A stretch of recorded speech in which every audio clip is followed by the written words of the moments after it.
listen, I want to be very clear. I'm all about the 2021 NFL season. That's the main focus. Let's go get a Super Bowl. And besides today, if anyone brings up 2022, I'm just going to stick my fingers in my ears and yell real loud.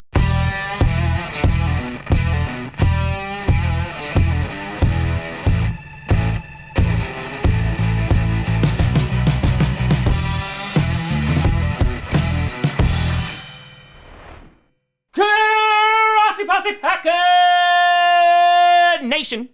Welcome to an episode of Packcast, the podcast where you don't have to be a Packers fan, but it sure does help. I'm your host, Tom. The Packers are using 2022 cap space like it's a credit card bill, and they don't think they have to pay it because it's free money. Grossi, and today we are going to be talking about the impending doom/cliff that the Green Bay Packers are approaching after the end of this season. Before we get to that, I want to do a big shout and thank you to some brand new patrons and YouTube members. First, on the Patreon side of things, we have TJ Showman, we have Michael Tornabene upping his membership, we have Keenan Vaughn, we have Patrick Thacker, and we have Nate Harmon and the Black Cast. A big shout out and thank you to you all. And over on the YouTube side of things, we got John Parisi, Tenor Mike 3, Raj Prasad, Tony the Duck, and of course, we have Hunter Wingheart. A big shout out and thank you to you all. So I wasn't even gonna make this video because I really just, after a tumultuous offseason, just wanted to focus on this season. The Packers are obviously going all in, giving contracts out, getting Randall Cobb, and really just putting together the most talented team that they possibly can with the resources, and they might not even be done. I wouldn't be surprised if there's some trades that are going to be made before the deadline. However, it is important to note that after this season, things are going to look a little different for the Green Bay Packers. And I'm not even talking about just in terms of personnel, but I'm talking about just in the way that business is going to be conducted, because the Packers are going to basically be like this year's Saints, in which they had like a ridiculous amount of money over the cap and they had to whittle themselves down. And the Packers did have cap problems this year, but yeah, it's significantly worse for next year. And we've talked about 2022 before, specifically and multiple times when we were talking about the wide receiver problem that we're going to have, considering that Randall Cobb and Amari Rodgers are really the only wide receivers that are under contract after this season. Davante Adams, EQ, MBS, Lazard, all free agents after this season. Now, of course, there's talk about extending Davante Adams. However, he wants to be the highest paid wide receiver in football. And if the Packers are not willing to meet him at that number, well, then we're going to be losing Davante Adams. So today what we're going to talk about is the current predicament the Packers are in, why it's a problem, and how it could affect contracts. We'll talk about Aaron Rodgers and how his situation fits into all of this and what might happen in that scenario as well. So to start, one of the things that I keep seeing online is, Tom, don't worry about the cap is going to go up next year, which is 100% correct. What's not correct is the don't worry about it part, because the cap is expected to go up about $25.7 million next season. Now, as time goes on and we get further away from COVID, unless, all the variants decide to kill us, as we get further away from that, right, it's going to go up even further, new TV deals, and the cap is just going to keep on going up and up and up and up. However, we can't bank on that. What we can bank on is that $25.7 million increase for next season. The problem with that is the Packers have already pushed $26.8 million into 2022.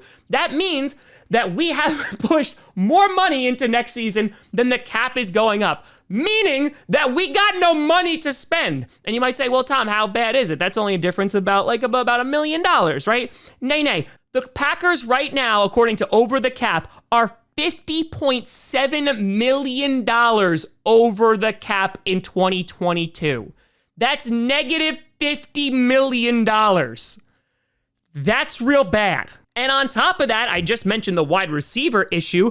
We gotta extend some of these guys. On top of that, you look at Jair Alexander, who's due a huge contract, trying to negotiate a contract with Davante Adams. Zadarius Smith wants a new contract. Is Preston Smith going to get one?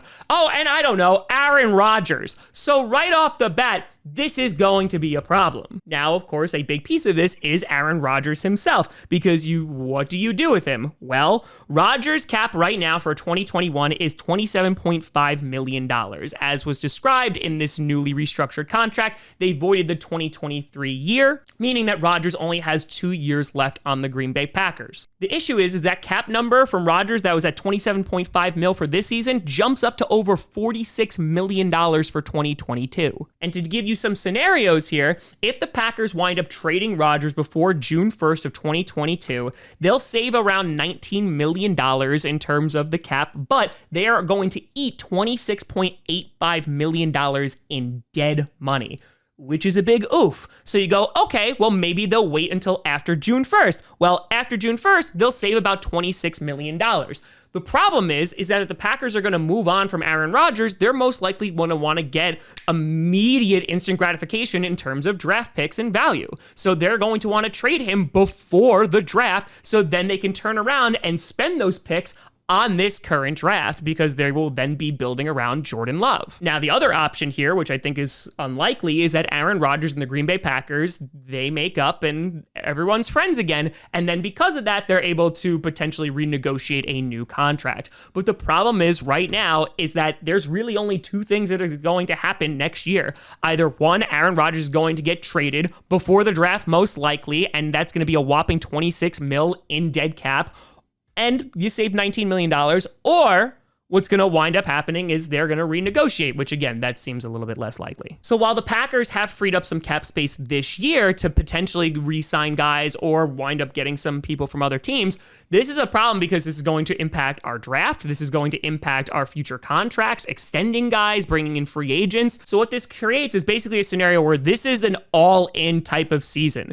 Goody has come out and said that they have basically done everything financially possible to make this team as stacked and try to win a Super Bowl. And we've talked about this on the show multiple times, that you just want 1 year where they just go all in and they really just put a whole bunch of weapons around Rodgers. They make that defense really good, et cetera, et cetera. This is what this looks like. Now, it's incredibly high risk and high reward, because if it works out and they win a Super Bowl, I don't think you're going to hear a lot of fans complaining after we need to clean house next year. But if we don't and we come up short, like let's just say the Rams, right? Then you're going to hear a lot of people start to complain. So with all this information, 2022 is looking like it's going to be a problem. However, I want to kind of take that energy and instead focus it on this season. This may very well be the last time we see some of our star players on this team, including Aaron Rodgers, Davante Adams, and more. And so because of that, personally, I'm just going to enjoy this as much as humanly possible, because listen, folks, if you want to know when you're in the good old days, it might be right now. So if you're a Packers fan, I know this might seem daunting and scary, but let's focus on the now, because tomorrow might not be so pretty. But let me know what you think down in the comments below. If you're an NFC North fan that is not of the Packers, I'm sure you're celebrating. But hopefully the Packers can bring home a Lombardi, and then all will be well. Let me know. You can always find it at TomGrossiComedy.com or TomGrossiComedy, all social media, see down below. Check out podcasts on SoundCloud, iTunes, Google Play Music, Spotify, and of course YouTube. And a big shout and thank you to all the patrons over at patreon.com/TomGrossiComedy and the YouTube members. But thank you so much for watching. I'm Tom Grossi. And as always, go Pack Go.